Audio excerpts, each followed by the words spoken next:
তো হ্যালো বন্ধুরা, তোমরা সবাই কেমন আছো জানিও। তো তোমাদের সবাইকে আমার ছোট্ট জীবনের একটা ছোট্ট ব্লগে তোমাদেরকে ওয়েলকাম জানাচ্ছি। তো আজকে ব্লগটা খুবই ছোট মিনি ব্লগ হতে চলেছে। তো ব্যাপার হচ্ছে, একটা কথা না বলেই পারছি না। মানে আমি ভাবি এক আর আমার সাথে হয় আর এক। যেমন এখনই ধরো আমি এক ভেবে হাটে গেলাম, বাজারে গেলাম, ভাবলাম ঝোলের মাছ নিয়ে আসবো, একটু ঝোল ভাত করবো। তো যাই হোক, হাটে গেলাম, ঝোলের মাছ আর কপালে জুটলো না। তো মাংস নিয়ে ঘরে যাচ্ছি, বাড়িতে গিয়ে মাংস হবে।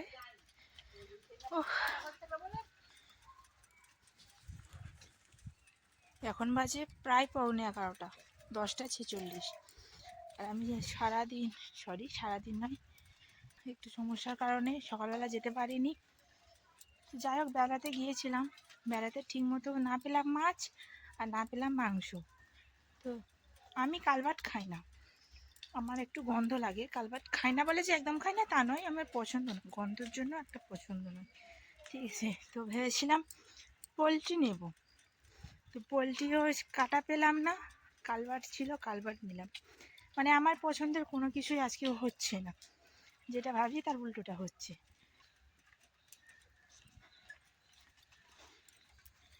সাইকেল নিয়ে বাজারে গিয়েছিলাম, এই যে সাইকেল নিয়ে গিয়েছিলাম। তোমাদের সাথে কথাগুলো বলছি তার জন্য হেঁটে হেঁটে যাচ্ছি, কারণ আমি এক হাতে সাইকেল চালাতে পারি না, এখনও শিখিনি।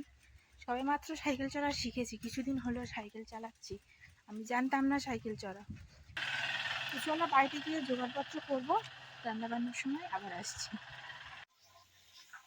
তো পুরো কাটাকুটি আমার রেডি হয়ে গেছে, আলু, পেঁয়াজ, টমেটো যা যা লাগে কেটেছি, খালি ধনিয়া পাতাটা কাটিনি, ওটা পরে কেটে দেবো, তার জন্য কাটিনি। আর এদিকে হচ্ছে এই যে ভাত, আর এদিকে মাংস সেদ্ধ বসিয়েছি, আগে সেদ্ধ করে নেব। ওই যেমনভাবে খাসির মাংস করে না, মাটন করে, আগে সেদ্ধ করে নিয়ে তারপরে কষিয়ে কড়াইতে করে, আমি ওরকম পদ্ধতিতে আজকে করব। আগে সেদ্ধ করে নেব, কিছুটা সেদ্ধ করে নিয়ে তারপরে কড়াইতে রান্না করব। তো এখন হতে থাক এটা, দেখি আমি অন্য কাজকর্মগুলো সেরে নিই। চলো দেখতে থাকো।